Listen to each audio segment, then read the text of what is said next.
Chapter 4. The Wisdom Religion.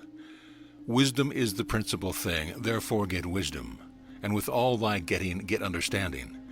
She shall give to thine head an ornament of grace, a crown of glory shall she deliver to thee. Proverbs 4:7-9. The wisdom religion is the one original religion given to all mankind. The Greeks call it theophania, or the science of the manifestation or appearance of the gods to men. It is the heritage of the human race, and no nation or people can claim it as theirs to the exclusion of others.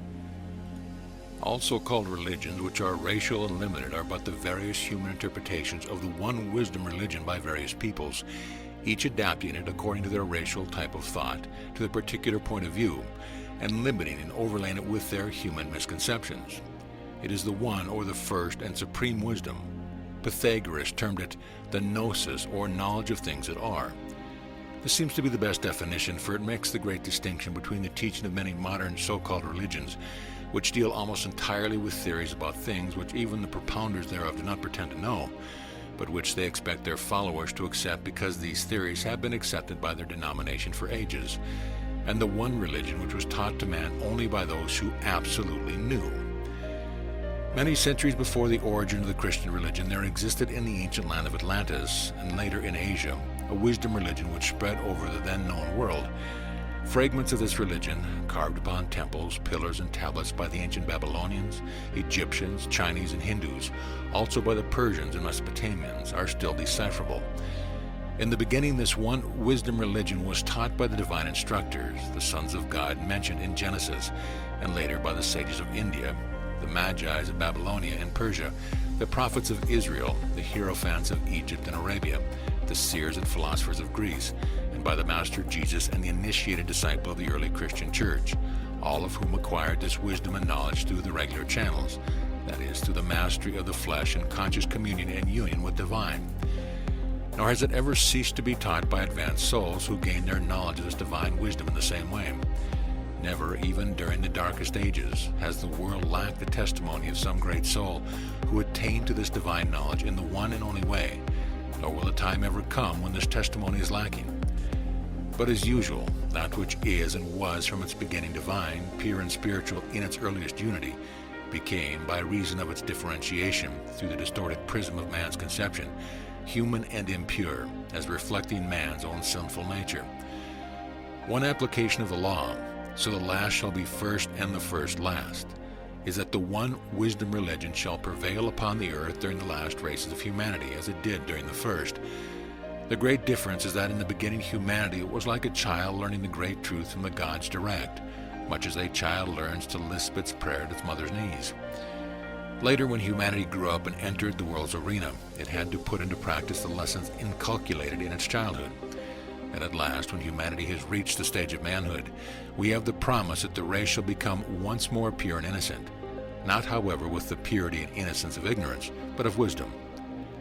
In other words, it will again practice the precepts of the wisdom religion given by the Father in the beginning, so that the condition at the last shall be as it was at the first, completing the old and becoming the first step of a new and grander dispensation as yet undreamt of by man.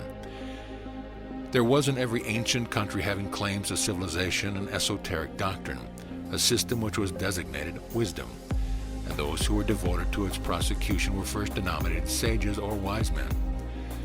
The wisdom religion has always been divided into two parts. That which, while essentially divine, pertained nevertheless to matters comprehensible even to the unenlightened and necessary for their progress and daily life, was called the exoteric or outer doctrine, and that which was given only to initiated disciples, called the esoteric or inner doctrine.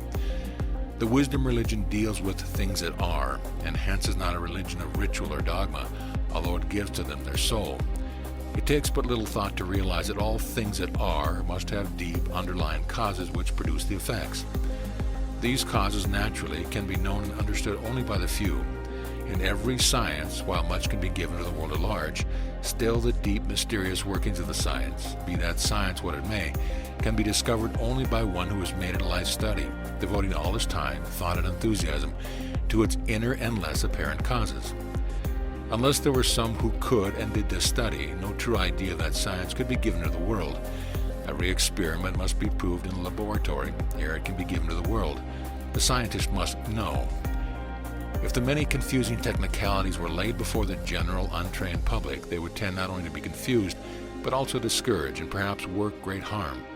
For instance, a poisonous drug, which in the hands of a trained physician may be wisely experimented with and its great potencies and powers to save life discovered, as well as its dangers, if given to the general public, might prove disastrous.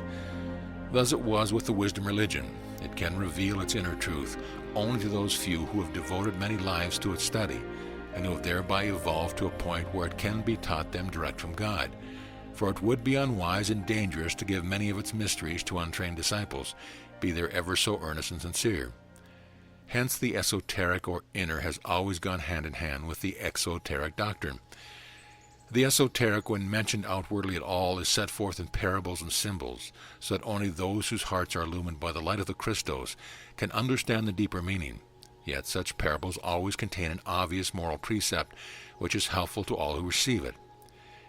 Many ask, if the wisdom religion is so true and of such benefit to humanity, and is possessed in its fullness by the masters of wisdom, why is it hedged about by so many apparently insurmountable difficulties? And why have the masters permitted so much misunderstanding and error to be given to the world as truth? And many similar questions. We read, "Yet there must have been some very good reason for it, since from the very dawn of history such has been the policy of every hierophant and master, from the very day when the first mystic, taught by the first instructor of the divine dynasties of the early races, was taught the means of communication between this world and the worlds of the invisible host, between the sphere of matter, not of pure spirit. He concluded that to abandon this mysterious science to the desecration, willing or unwilling, of the profane rabble was to lose it. An abuse of it might lead mankind to speedy destruction. It was like surrounding a group of children with explosive substance and furnishing them with matches. The first divine instructor initiated but a select few, and these kept silence with the multitudes. That is, only those who initiated who, of their own free will and desire, had shown a determination to penetrate into the hidden mysteries, and a capacity to use the knowledge gained for the good of all, under the direction of their instructors. When, however, seekers whose motives are pure and selfless are determined to penetrate into the inner mysteries and earnestly ask for guidance, the way to the desired knowledge always opens. For while it is dangerous to reveal the inner mysteries to those whose hearts are unprepared, it is equally dangerous to withhold them from those whose hearts are ready. There must be absolute fearlessness, for the pathway to the gods leads to the horrors of the lower astral world, whose debasing influence and obsessing entities will and must wreak their will upon the disciple who opens his door to the world, unless he has grown strong and fearless through a special training which has brought about an influx of sufficient divine power and wisdom to enable him to understandingly to cope with such forces instead of being used by them. The allegory of Daniel cast into the lion's den, also the three prophets in the fiery furnace, are illustrations of this point. Each walked unharmed amidst his fearful surroundings because the Christ force, the angel of the Lord, protected him. No matter how eagerly disciples desire these secret, it was and still is the duty of every teacher of the mysteries to withhold all esoteric instruction from them until, by the character of their lives, they have proved that they are ready to be entrusted with it. It is not enough for them to intend to do their best. It is absolutely necessary that they acquire wisdom to cope, like Daniel, with all the conditions and forces of life. Such wisdom can only be acquired after many lives of experience and severe testing. Hence, no mortal can tell when he or any other is ready for initiation into the mysteries. Only those divine instructors who have watched him life after life and have noted how he was born himself in the various vicissitudes of moral experience can judge as to his attaining mastery in the particular incarnation. Hence the occult axiom, which is literally true and has never failed: when the pupil is ready, the teacher appears. The teacher here referred to is usually not a superhuman being, but is that person, teaching or thing, which will give the seeker the knowledge needed for his next step. And only when no human being or accessible teacher can fulfill the need does a more than human teacher appear. The pupil is not the judge of his readiness for the step, for he is not ready until he has gained the ability to recognize his teacher on the inner planes. Until that time, it is his duty to take the steps one by one as life presents them, until the next step brings him into the presence of his teacher. To come closer to the master, strive to do the works of the masters, for the more you strive to do those works, the closer you come. An apprentice works apart from the master workman while learning the preliminaries, but when he begins to do master work, he works under the direct supervision of the master workman and becomes his helper. Solomon, referring to this esoteric doctrine, says, "With all thy getting, get understanding." And David emphasizes this point when he said, "The fear of the Lord, or the law, is the beginning of wisdom." For until we gain a wholesome fear, or, to speak more correctly, awe of the great law, which the wisdom religion teaches, the disciple is not ready even to set out consciously on the path to attainment. The first conscious step upon the path is a comprehension of the sacredness and the desirability of the spiritual wisdom which is spoken of in the Bible as a pearl of great price, for the attainment of which a disciple gladly sells all that he, the personal self, has. When he has thus gladly sacrificed his all for it, he will realize that it is not something to be talked about idly or displayed before men, but something to be sought for in the inner sanctuary of the heart.